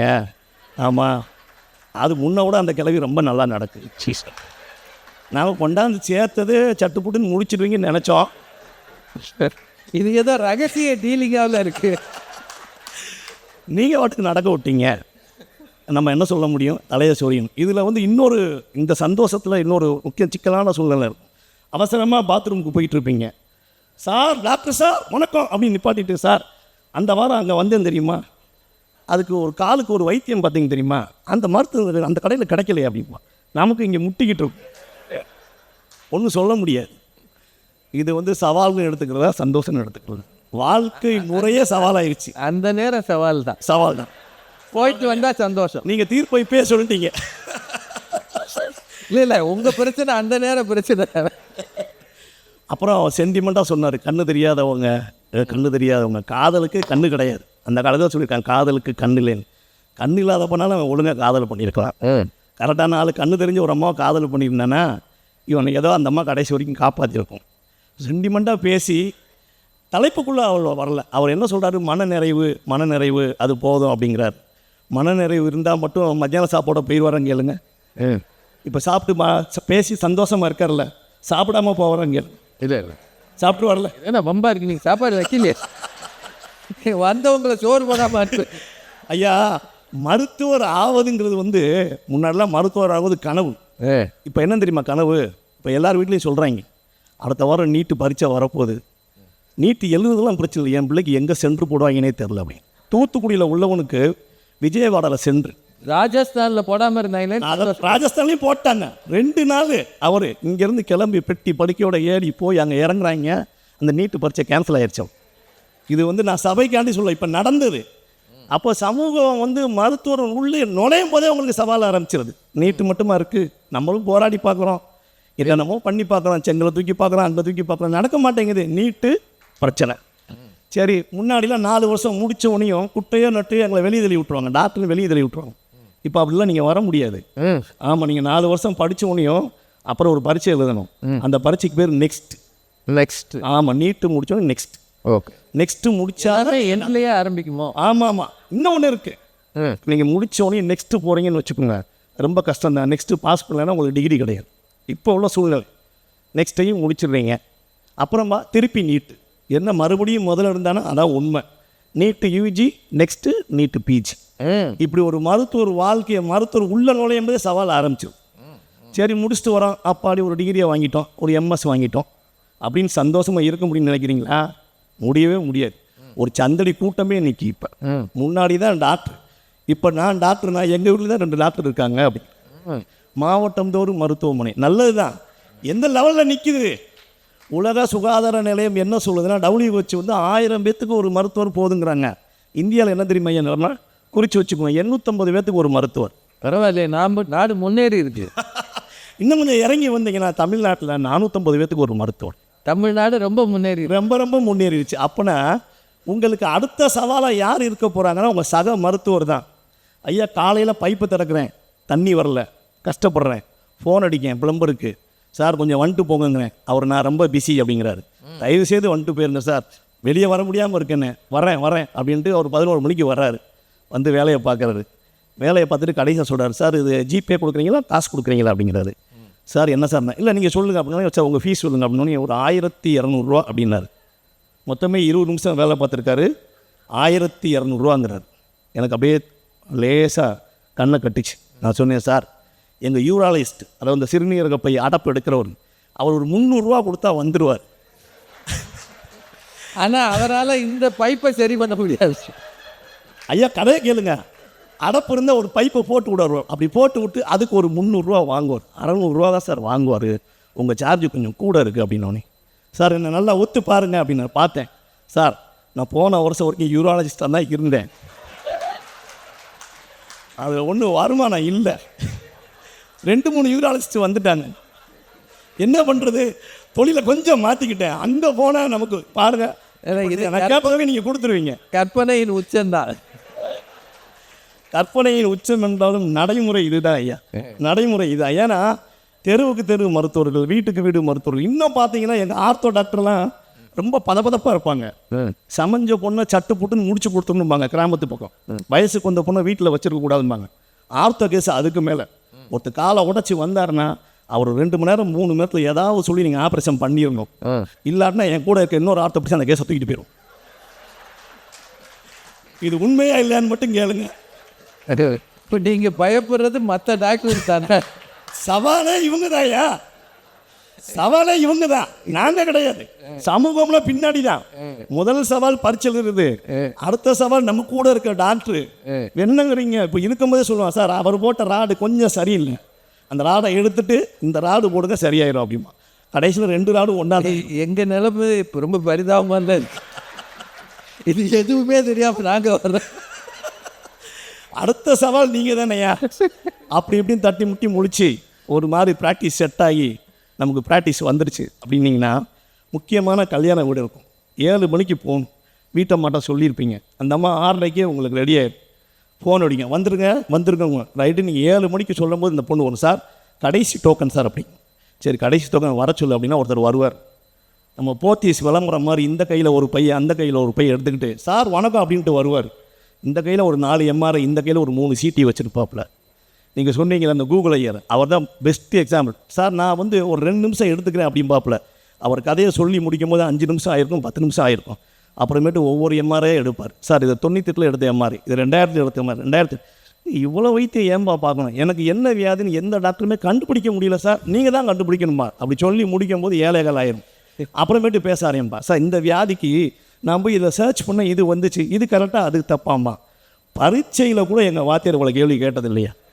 ராகிங் ஒழிச்சிருச்சுன்னு யார் சொன்னான்? டெய்லி எங்களை பொதுமக்கள் ராகிங் பண்ணிகிட்டு இருக்கா. 200 ரூபாய் மட்டும் கொடுத்துட்டு அவன் வந்து உட்காந்து படுற பாடு இருக்கு. எப்பா ராஜா வாத்தியார் பரவாயில்ல தங்கம், 4 கேள்வி கேட்பாரு, 5ஆவது கேள்வி பதில் சொல்லலாம், போய் தந்து பாசை கொடுத்துட்டாரு. இவன் காசை கொடுத்துப்புட்டு எங்களை படுத்துகிற பாடு இருக்கையா. இவனாலும் ஒருத்தன் இவர் சொன்ன மாதிரி இன்னொரு குரூப் வருவான்.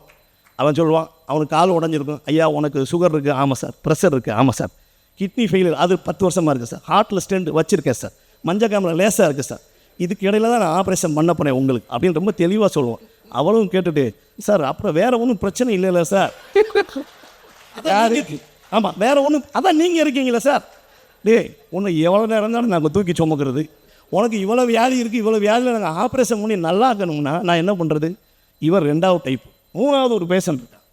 வரும்போதே சொல்லிடுவான் சந்தேகப்படாது, சார் நீங்கள் போன வருஷம் ராடு வச்சிங்க, ஆமாம் அந்த காலில் மட்டும்தான் சார் கொசு திருப்பி கடிக்குது சார். இன்னொரு காலம் நல்லா இருக்குது சார். ராடுக்கும் கொசு கடிக்கும் சம்மந்தம் இல்லை சார், ராடில் ஏதோ பிரச்சனை இருக்குது சார்.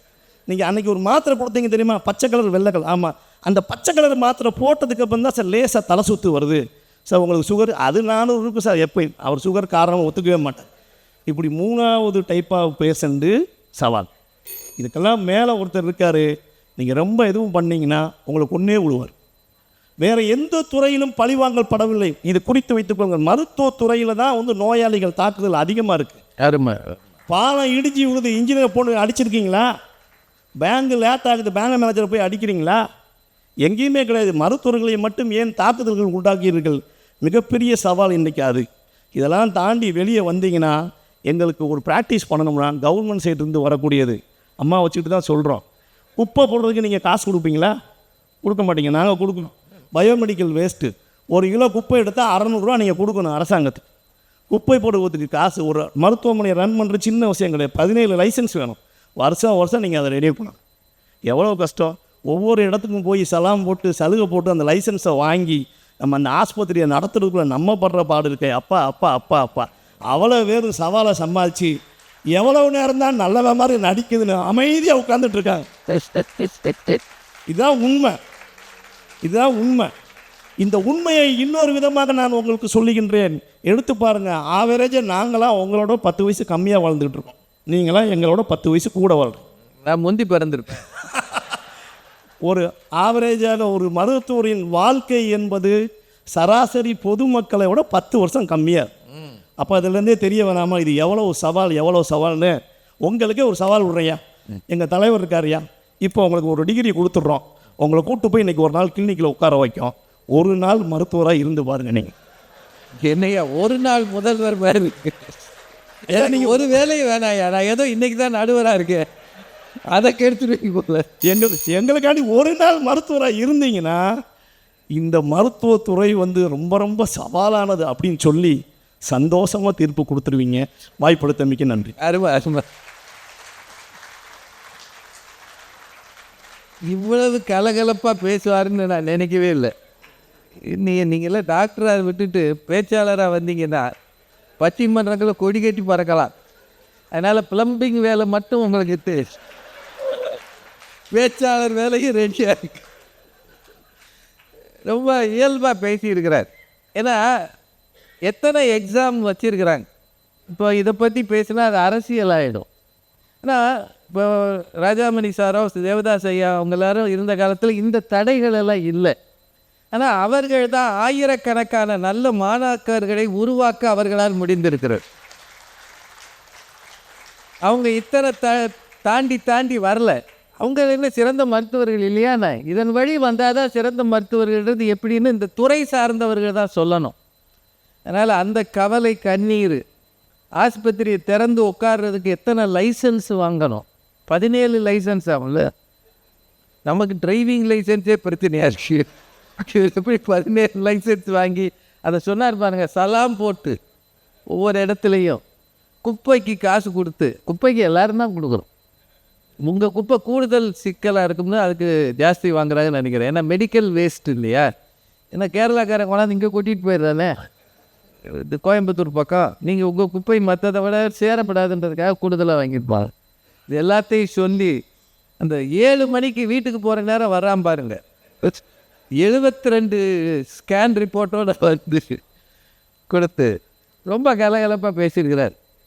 உண்மையிலேயே எல்லார் சார்பாகவும் அவருக்கு வாழ்த்துக்களை பாராட்டுகளை சொல்லணும். இவ்வளவு நல்லா பேசுவீங்கன்னா இன்னும் கொஞ்சம் நேரம் பட்டிமன்றத்தை வச்சுருந்துருக்கலாம். இதில் ரொம்ப பாராட்டணும் நாம் அமைச்சர் அவர்களை.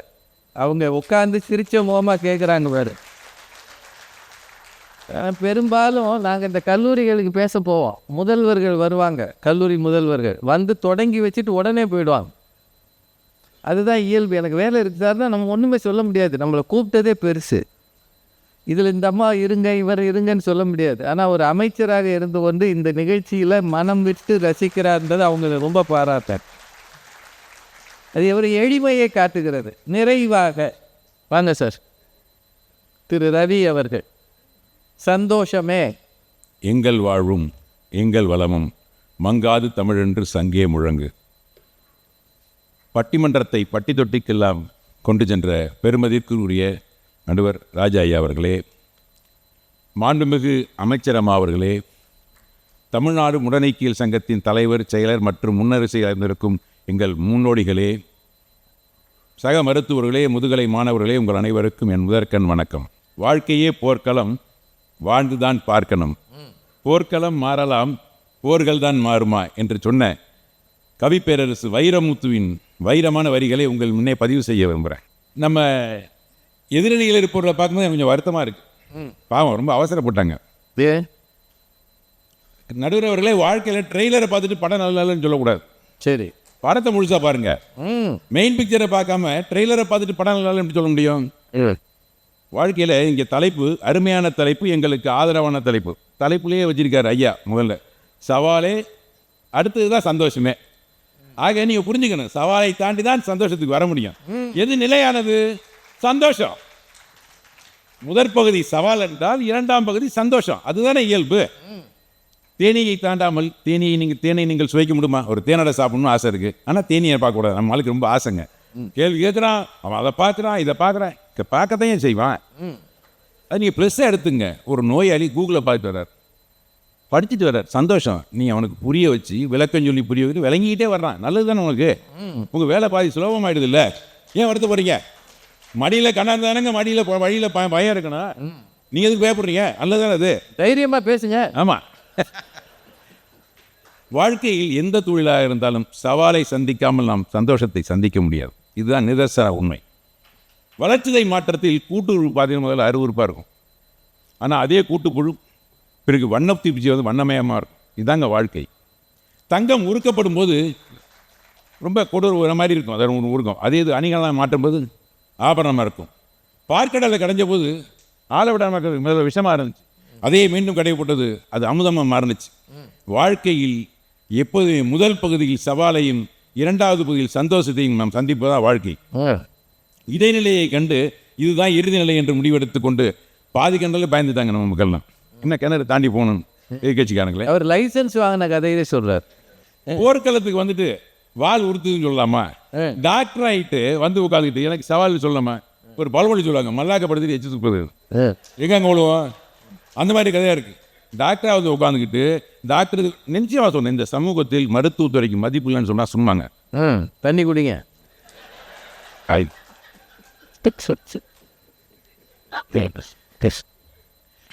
நீங்கள் எந்த துறையில் போய் என்ன வேணாலும் செய்யலாம், காசு சம்பாதிக்கலாம்.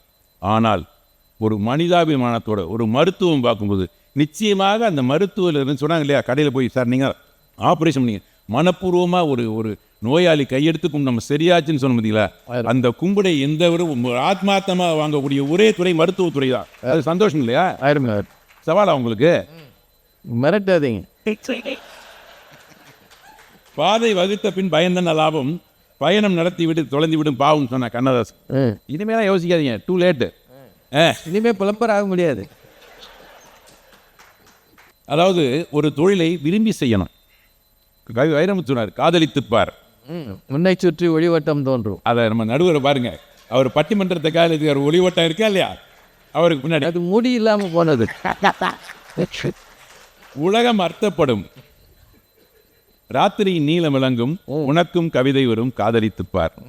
ஒரு தொழிலை விரும்பி செய்யுங்க, விரும்பினா செய்யாதே, விட்டு போயிடுங்க. யார் உங்களை வர சொன்னது? நீங்கள் நிறைய பேர் நீங்களே சொல்லுங்க, நிறைய பேர் இருக்காங்க உங்கள் தொழிலை தீர்த்து அடுத்த ஆள் இருக்காங்க, செஞ்சுட்டு போட்டோம், அவங்களுக்கு வாய்ப்பு கொடுங்க. இவர் ஏதோ வேற ஆள் பிடிக்கிற மாதிரில இருக்கு. உண்மையை சொல்லி நன்மையை செய்தால் உலகம் உன்னிடம் மயங்கும், நிலை உயரும் போது பணிவு கொண்டால் உயிர்கள் உன்னை வணங்கும். இதாங்க உண்மை. சும்மா சொல்கிறது என்னதான் கன்சியூமர் ஃபாரம் எதை வேணாலும் கொண்டு வாங்க, இருக்கட்டும், இல்லைன்னு சொல்ல. கன்சியூமர் ஃபாரம் இருக்குது, அது இருக்குது. ஏங்க இது யதார்த்தத்தை புரிஞ்சுக்கணும். யதார்த்தம் புரியாமல் நீங்கள் குழந்தை யார் தப்பு? ஒரு காலத்தில் கதவு இல்லாமல் வீடு கட்டினான், அப்புறம் கதவு வச்சு வீடு கட்டினான், அப்புறம் கதவுக்கு பூட்டு போட்டான், அப்புறம் பூட்டுக்கு வாட்ச்மேன் போட்டான், வாட்ச்மேனுக்கு சிசிடிவி போடுறான். ஏன் உலகம் அப்படி போயிட்டு இருக்கு, நீங்கள் அதுக்கேற்ற மாதிரி மாறிக்கணும். அதுக்காக கதவு இல்லாமல் வீடு கட்ட முடியுமா? யதார்த்தத்தோடு வாங்க, எங்களோட கூட வாங்க. புதுசாக ஒரு கிளினிக் ஆரம்பிப்போம். ஆமாம், அவங்க சொன்னாங்க அந்த காலத்தில் ஐயா, உண்மையிலேயே அந்த காலத்தில் மருத்துவத்துறையில் இந்த மாதிரி இப்போ தேவதாஸ் ஐயா மாதிரி ஒரு பெரிய ஒரு சான்றவர்கள் ஜாம்பவான்லாம் பண்ணாங்கன்னா கையே இல்லாமல் கரணம் போட்டாங்க. எந்த ஒரு கண்டுபிடிப்புகளும், எந்த ஒரு அதிநவீனங்களும், எந்த ஒரு விஞ்ஞான கட்டிக்கடிப்பும் இல்லாமல் நோயாளியை சரி பண்ணாங்க. இன்றைக்கி உங்களுக்கு என்ன இல்லை, ஸ்டெத்தை மட்டும் வச்சுங்க, எக்கோ இருக்குன்றாங்க, அப்புறம் எக்கோவுக்கு அப்புறம் ஆன்ஜியோ இருக்குன்றாங்க, அதுக்கப்புறம் ஏஐன்றாங்க, அப்புறம் ஆர்டிஃபிஷியல் இன்டெலிஜென்ஸ் வந்துருச்சு, இன்றைக்கி ரோபோ வந்துருச்சு. இவ்வளவு விஞ்ஞானங்களையெல்லாம் வச்சு பயன்படுத்துங்க, மக்களுக்கு அதை செய்யுங்க, கொண்டு செல்லுங்க. அதையே நீங்கள் சவாலாக எடுத்துக்கிறீங்க. இவ்வளோ கண்டுபிடிப்புகள் எதுக்காக வந்திருக்கு? நம்ம நன்மைக்காக வந்திருக்கு. நன்மை இல்லையா? இது வந்து என்ன, அது சவாலாக? இது நமக்கு சாதகமானது. வாழ்க்கையில் எப்பயுமே சவால்களை சாதகமாக மாற்றிக்கணும், அதுதாங்க புத்திசாலித்தனம். அது இல்லாமல் கிராஸ் பண்ணவே முடியாது. ஒரு பாசிட்டிவ் வைப் இருக்கணும் வாழ்க்கையில். நெகட்டிவாகவே எப்போ பார்த்தாலும் அது இப்படி இது இப்படி இல்லைங்க. நான் சொல்கிறேன், நிச்சயமாக சொல்கிறேன், எந்த இன்று இல்லை, நேற்று இல்லை, இன்று இல்லை, நாளை இல்லை, என்றுமே மருத்துவத்துறை மகத்தான துறை. சவால்களை தாண்டி இன்ஜினிப்பது சந்தோஷமே, அது ஒரு சாட்டிஸ்ஃபேக்ஷன் இருக்குது. கடவுளாக நாம் என்றும் போற்றப்படுவோம், போற்றப்படும்படி நாம் நடக்க வேண்டும் என்று கூறிக்கொண்டு, எங்கள் அணிக்கு சாதகமான தீர்ப்பை நடுவர் வழங்குவார் என்று கூறிக்கொண்டு நம்பிக்கையோடு விடைபெறுகிறேன். நன்றி, வணக்கம். தீர்ப்பை நீங்களே சொல்லியிருக்கலாம். திரு ரவி அவர்கள் நிறைய கவிதைகளாக கொட்டிட்டாங்க. கண்ணதாசன்லேருந்து வைரமுத்து வரைக்கும் ரொம்ப கவிதைகளாக சொல்லிட்டாங்க. ரொம்ப நிறைவாக இருக்கிறது. சுருக்கமான நேரத்தில் ஒரு பட்டிமன்றம். சவாலாக சந்தோஷமாக. மருத்துவத்துறை உள்ள நுழையிறது சிரமம் அப்படின்னு சொன்னார். அது உண்மைதான். இப்போ இருக்கிற பிள்ளைகளுக்கு பெரும் சிரமம். காதில் இருக்கிற இந்த கம்மலை கூட கழட்டிட்டு பரிச்சை எழுத சொல்கிறாங்க. திருமணமான பெண்கள் தாலியை கழட்டிட்டு உள்ளே போனோம்ன்றாங்க. இப்படியெல்லாம் தான் இது இருக்கணுமான்னு எனக்கு தெரியல. நுழையும் இடமே நெருக்கடி என்று இவர்கள் சொன்னது உண்மை. ரெண்டாவது, வருகிற எல்லாரும் பெரிய உயரங்களை தொட முடியாதுன்றதும் சத்தியம். உங்கள் ஃபேமிலியில் பெரிய டாக்டர்ஸ் இருந்து, உங்கள் அப்பா டாக்டராக இருந்து ஒரு ஆஸ்பத்திரி வச்சுருந்தா நீங்கள் ஈஸியாக போகலாம். இல்லை மாமனார் என்னங்க எல்லாம் ஒரு பொண்ணையும் வச்சுக்கோ, பொண்ணையும் கட்டிக்கோ, ஆஸ்பத்திரியும் கட்டித்தரேன் அப்படின்னு சில சமூகங்களில் இருக்குது. அப்படி ஒரு இடம் கிடச்சிருச்சுன்னா பெரிய வசதி, ஒரு நல்ல சந்தோஷம் இருக்கலாம். நல்ல குரு கிடைச்சாருன்னா உங்களுக்கு, மென்டர்னு சொல்கிறாங்கல்ல, அப்படி ஒருத்தர் கிடைச்சி அவர் வழிகாட்டுதலில் இருந்தீங்கன்னா உங்களுக்கு நல்லா கிடைக்கலாம்.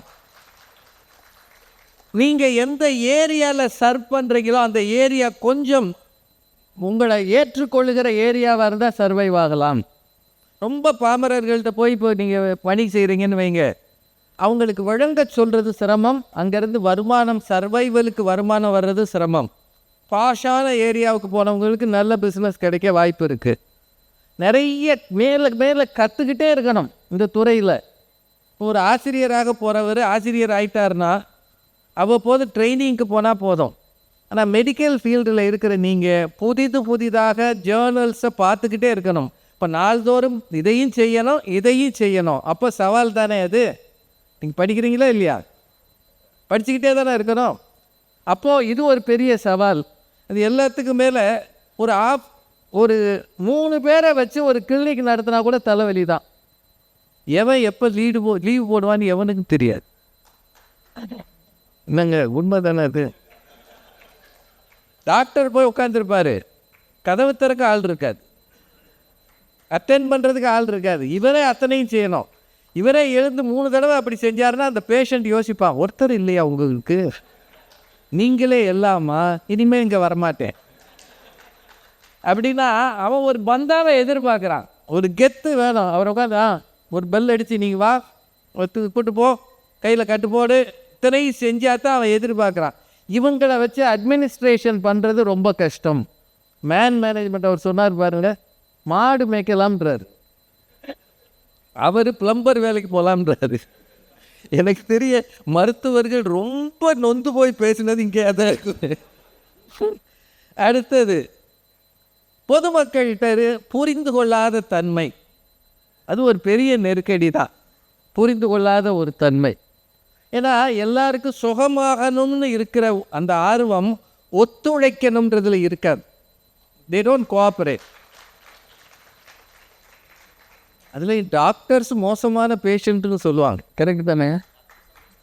டாக்டர்ஸ் ஆர் த வேர்ஸ்ட் பேஷண்ட்ஸ்ன்னு சொல்லுவாங்க. டாக்டராக இருக்கிற வரைக்கும் கவலை இல்லை. அவர் ஒரு பேஷண்ட் ஆகிட்டாருன்னா ஒத்துக்கவே மாட்டார் அந்த டாக்டர் சொல்கிறதுன்னு வாங்க. இப்போ இன்றைக்கி பேஷண்ட்ஸு அவங்க ஃபேமிலியோடைய பிரச்சனை. ஒவ்வொரு சர்ஜரியிலையும் நம்மையும் தாண்டி ஏதோ இருக்கிறது என்பதை புரிந்து கொள்ளாதவர்கள். அதுவும் நீங்கள் பண்ணுற சர்ஜரி, ஆக்சிடெண்ட்டில் வர சர்ஜரியெல்லாம் மணிக்கணக்காக போகணும். மணிக்கணக்காக நம்முடைய கவனத்தை எல்லாம் ஒரு இடத்துல வச்சு, என்னதான் ரோபோட்டிக் சர்ஜரி வந்தாலும் மனிதன் இடைப்படுவது போல் அது இருக்காது என்கிற ஒரு உண்மையும் புரிந்து கொள்ளணும். எல்லாரும் ரோபோட்டிக் சர்ஜரி வாங்கன்னு கூப்பிட்றாங்க. அதுக்கு மத்தியில் நீங்கள் உங்களது ஆளுமைத்தன்மையை காட்டணும். அப்புறம் உங்களுடைய சர்ஜரி மற்ற ட்ரீட்மெண்ட்டில் சக்ஸஸ் ரேட் காட்டணும். சக்ஸஸ் ரேட் குறைய உங்கள் நேம் குறைஞ்சி போகும். இது இருக்கா இல்லையா? அது ஒரு நெருக்கடி இருக்குது. எல்லாத்துக்கும் மேலே அசந்தா டாக்டரை அடிச்சிடுறாங்க. இப்போ சமீபத்தில் டெல்லியில் பார்த்தீங்களா, ஒரு பேஷண்ட் மாதிரி ஒரு டாக்டரை ஷூட் பண்ணார். மருத்துவத்துறையில் பாதுகாப்பு இல்லைன்னு வெஸ்ட் பெங்கால் ஒரே தகராறில் ஓடிட்டுருக்கு. அப்படின்னா மருத்துவத்துறை என்பது ஈஸி டார்கெட்டாக ஆகி இருக்கிறது. இத்தனையும் தாண்டி மருத்துவர்களுக்கு இருக்கிற பெரும் பிரச்சனை ஃபேமிலியை பார்க்குறது. அதே துறையை சார்ந்த பெண் அமைந்தாலும் பிரச்சனை. என்னங்க என்னாச்சு? ஏன்னா 2 பேருமே பிஸியாக இருப்பாங்க. ஆஸ்பத்திரியில் சந்திச்சுக்கலாம். அவங்க ஒரு நேரத்துக்கு போவாங்க, இவங்க ஒரு நேரத்துக்கு வருவாங்க. அவங்க அந்த கேசஸில் பிஸியாக இருப்பாங்க, அதை பற்றி யோசிச்சுடுவாங்க. சார் டாக்டர்ஸ், நீங்கள் ஹாஸ்பிட்டலை விட்டு வீட்டுக்கு போனாலும் இந்த பேஷண்ட்டுக்கு இன்னும் கொடுத்தோம், அவன் என்னவா இருப்பான்ற மனசில் உங்களுக்கு அது ஓடுதா இல்லையா? அவனுக்கு எதுவும் ஆயிருக்குமோ, ரொம்ப சிரமமாக இருந்ததேன்னு. நியாயமாக உங்கள் மனம் ஆஸ்பத்திரியை விட்டு வந்த பிறகும் அங்கேயே சுற்றி வருகிறது என்பதுதான் உண்மை. அப்படி இருப்பதால் ஃபேமிலி லைஃப்ன்றதுல இடைஞ்சலாயிடுது. அதனால தான் டாக்டர்ஸ் திடீர்னா 1 மாதம் லீவ் போட்டு எங்கேயாவது போயிடுறாங்க, அங்கே எங்கே போயிடுறாங்க. ஏன்னா ஃபேமிலி லைஃப்பில் ஏதோ ஒரு நெருக்கடி இருக்கிறது. வேறு துறையை சார்ந்த மனைவி வாய்த்தாலும் பிரச்சனை. அப்போவே சொன்னாங்க, டாக்டர்னால் என்ன காசு நிறையா வரும், ஆனால் சந்தோஷம் இருக்காதுன்னு சொன்னாங்க. எங்கே போனாலும் நானே ஒத்தையில் போக வேண்டியிருக்கு. ஒருத்தன் கூட என்னை மதிக்க மாட்டேங்கிறான். அவர் வரலையா, அவர் வரமாட்டாருன்றான். அவன் சொல்கிறான். ஒவ்வொருத்தி கணவனும் மனைவியுமா வந்து நிற்கும்போது நான் மட்டும் ஒத்தையில் போய் ஒரு டப்பாவை தூக்கி நீட்ட வேண்டியிருக்கு. இதுக்கெல்லாம் ஒரு குடும்பம் தேவையா அப்படின்னு பேசாத பெண்கள் இருக்க மாட்டாங்க. என்னங்க, நீங்கள் என்னதான் முயற்சி பண்ணாலும் எந்த குடும்ப தலைவனாலையும் 100% நல்ல பேர் வாங்க முடியாது. டாக்டர்களால் வாங்குவது மிக மிக சிரமம். அப்படின்னா இந்த ப்ரொஃபஷன், இது பணியில் இருக்கிற பிரச்சனைகள்லாம் சொன்னார் சார். சொன்னார் மேலதிகாரிகள், அரசு துறை, அப்புறம் அது லைசன்ஸ் வாங்குறது, இப்படி நிறைய இருக்குது. இதெல்லாம் இருக்குன்னாங்க. சவால்கள் நிரம்ப இருக்கிறது. இது எல்லாத்துக்கும் மேலே உங்கள் எல்லாருக்கும் இன்னொரு பிரச்சனை இருக்குது. நீங்கள் ஒரு எஸ்டாப்ளிஷ்மெண்ட் பண்ணி வச்சிட்டீங்கன்னு வைங்க, ஒரு பெரிய ஆஸ்பத்திரி, ஒரு பெரிய நிறுவனம். உங்களுக்கு அப்புறம் உங்கள் பிள்ளைகள் இதை ஏற்றுக்கிட்டான்னா சந்தோஷம். அவன் நம்மளை பார்த்துட்டு, உன்னைய பார்த்த பிறகு நான் டாக்டர் ஆவேன்னு நினைக்கிறேன், என்னை என்னன்னு நினச்ச நீ, இந்த மாதிரியெல்லாம் என்னால் இருக்க முடியாது. நான் வேறு ஏதாவது, நான் சார்ட்டர்ட் அக்கௌண்ட்டாக படிக்க போகிறேன், நான் வந்து என்ஜினியரிங் படிக்க போகிறேன்னு ஒரு எஸ்டாப்ளிஷ்மெண்ட் கட்டி வச்சுட்டு அதை அடுத்தவர்கள் கையில் ஒப்படைக்க வாய்ப்பு இல்லை என்றால் இந்த தொழிலுக்கு ஏன் வந்தோம்னு நீங்கள் வருத்தப்படுறீங்களா இல்லையா? இல்லைங்க, கரெக்ட் தான். நிறைய பேர் இன்னும் கட்டடம் கட்டலைன்னு நினைக்கிறேன். பில்டிங் கட்டி பெரிய எஸ்டாப்ளிஷ்மெண்ட் வச்சா தான் அந்த வழி தெரியும். ஒவ்வொரு அமைப்பும் உருவாக்குவது ரொம்ப கஷ்டம். ஒரு செங்கலாக உயர்த்தணும். அதை வளர்ந்த பிறகு நம்மை சார்ந்தவர்கள் வருகிறார்கள், அவர்களுக்கு அந்த வலியும் கண்ணீரும் தெரிவதில்லை. அவர்கள் அதை அப்படியே எடுத்துக்கொள்கிறார்கள். அதுதான் ஒவ்வொருவரது வாழ்க்கையிலும் இருக்கிற நெருக்கடி. இல்லைன்னா இத்தனைக்கு மத்தியில் தன்னுடைய உடல் நலத்தை பேணுவது. பெரும்பகுதி டாக்டர்ஸ் நேரத்துக்கு மாத்திரை சாப்பிட மாட்டாங்கன்னு நினைக்கிறேன். If they are BP patient. இப்போது பிறருக்காகவே தன்னை கரைத்து கொள்ளுகிற பணி என்பதால் மற்ற பணிகளை விட அது சவால் அதிகம் என்று இவர்கள் சொன்னது முழுக்க முழுக்க உண்மை. ஆனால் 3 நிமிஷம் இப்போ இவங்க சொன்னது ஒன்றுமே இல்லையா? இந்த உலகத்தில் தாய் தந்தைக்கு பிறகு, ஆசிரியருக்கு பிறகு யாரையாவது பார்த்து காலில் விழுந்து வணங்குவோம் என்றால் அது மருத்துவர் மட்டும்தான். ஒருத்தரை காப்பாற்றின பிறகு குடும்பமே காலில் விழும். எங்கள் குடும்ப கொலை விளக்கியா, காப்பாற்றிட்டீங்க, நம்பலையா நாங்கள், ஆனால் நீங்கள் காப்பாற்றிட்டீங்கய்யா, உங்கள் பரம்பரையே நல்லா இருக்கணும் ஐயா அப்படின்னு வாயில் அவன் சொல்லலை, மனசிலிருந்து சொல்கிறான். சொல்லும்போது கண்ணீர் வரும். அது வேறு எந்த பணியிலும் இல்லாத ஒரு பெருமை மருத்துவ பணியில் மட்டும்தான் இருக்கிறது. இது 100% உண்மை. அப்பா அம்மா ஆசிரியருக்கு அப்புறம் டாக்டர் தான். எதிர்நீச்சல் எங்கே தான் இல்லை, எல்லா இடத்துலையும் இருக்குது. ஆனால் மருத்துவர்களுக்கு ஒரு வெற்றிகரமான ஒரு ஆப்ரேஷனை முடித்த பிறகு உங்கள் நடையில் ஒரு கம்பீரமும் மனசில் ஒரு சந்தோஷமும் இருக்கா இல்லையா? ஒருவேளை அன்னைக்கு நிம்மதியாக உறங்குறீங்களா இல்லையா? நிம்மதியாக உறங்குறீங்களா இல்லையா? நான் மனசுக்குள்ளே நம்மளே சொல்லிக்கிறான், தொடங்கும் போது நம்பிக்கை இல்லாமல் தான் இருந்தது, ஆனால் பரவாயில்ல, எப்படியோ சக்ஸஸ் ஆகிடுச்சு, பழச்சிக்கிட்டோம், குடும்பத்தை நல்லா இருக்கட்டும் அப்படின்னு நீங்கள் ஆசீர்வாதம் பண்ணுறீங்களா இல்லை? உங்களுக்கே அது ஹோப் இல்லை. ஹோப் இல்லாத ஒரு கேஸை தட்டி தூக்கி நிறுத்தி உயிர் கொடுத்து, சார் பிரம்மனுக்கு பிறகு உயிர் கொடுக்கறது நீக்க தானே சார், யார் கொடுக்கறது? உயிரை மீட்டு தருவது. சாவித்திரி சத்தியவானுக்காக போய் போராடினான்னு சொல்கிறோமே, நீங்கள் ஒவ்வொருவரும் சாவித்திரியாக போராடுகிறீர்கள். போராடித்தான் உயிரை மீட்டு தருகிறீர்கள். நடக்க முடியாதவனை நடக்க வைக்கிறீங்க, அதிசயங்களை நடத்துகிறீர்கள். பிரச்சனை இருக்கிறது. கார்ப்பரேட் பிஸ்னஸ் ஆன பிறகு பல பிரச்சனைகள் வந்து இருக்கிறது. காஸ்ட்லியாக இருக்கிறது, விமர்சனங்கள் இருக்கிறது, சோஷியல் மீடியா அட்டாக் இருக்கிறது, எல்லாம் இருந்தாலும் மருத்துவம் என்பதன் புனிதம் ஒரு நாளும் குறையாது என்பது உண்மைதானே. எல்லா துறையிலையும் ரிஸ்க் இருக்குங்க. ஷார்ஜாவுக்கு போன ஒரு விமானம் திருச்சியிலிருந்து 161 பேரோட சக்கரம் உள்ளே போகலேன்னு 3 மணி நேரம் சுற்றுச்சு. அந்த 141 பேர் குடும்பம், அந்த +6 க்ரூ குடும்பங்கள் எல்லாம் கண்ணீர் வடித்தது. ஃப்ளைட்டில் பிறந்தவன் ஜாலியாக தான் இருந்தான், ஏன்னா அவனுக்கு தெரியாது என்னன்னு. சில பேர் தூங்கிட்டான், முடிச்சா ஷார்ஜா வரும்னு. அவன் குடும்பமெல்லாம் கீழே இருந்து அண்ணாந்து பார்த்துக்கிட்டு இருக்கே, மேலே பறக்குது இறக்குடா, மேலே பறக்குது.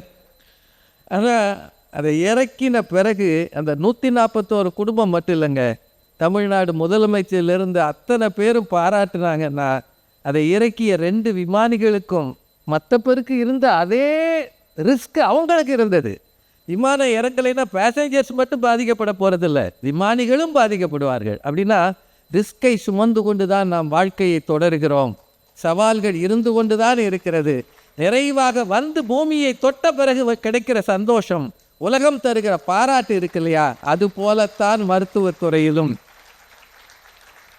எங்கள் பட்டிமன்ற உலகத்தில் பாரதி பாஸ்கர்னு ஒரு பேச்சாளர் இருக்கிறாங்க. திடீர்னு உடல்நலம் இல்லாமல் போச்சு. சென்னையில் அவங்கள ஆஸ்பத்திரியில் சேர்த்துருந்தாங்க. அவங்களுக்கு ஸ்ரீனிவாசன் பரமசிவம்னு ஒரு டாக்டர் தான் ட்ரீட் பண்ணார்.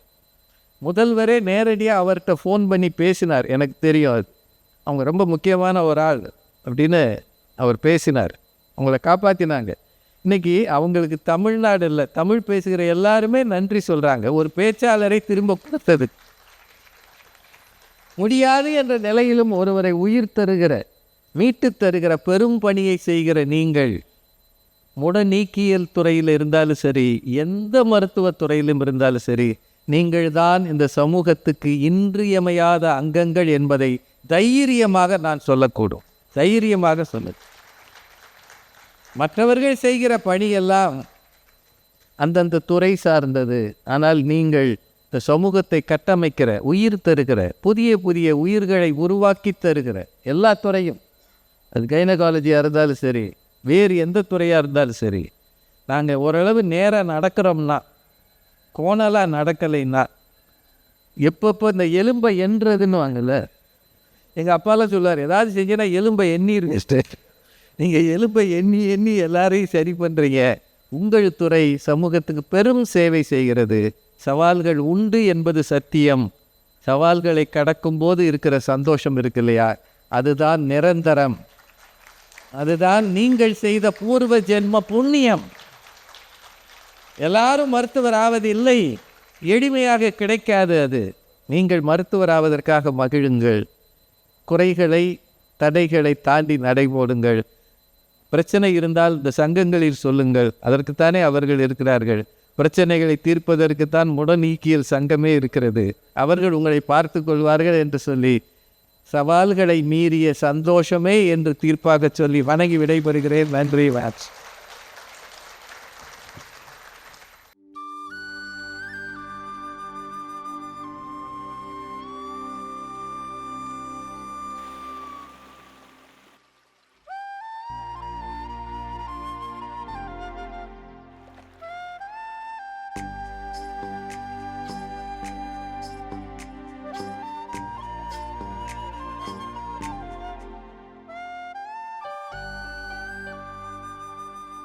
Hudson Card.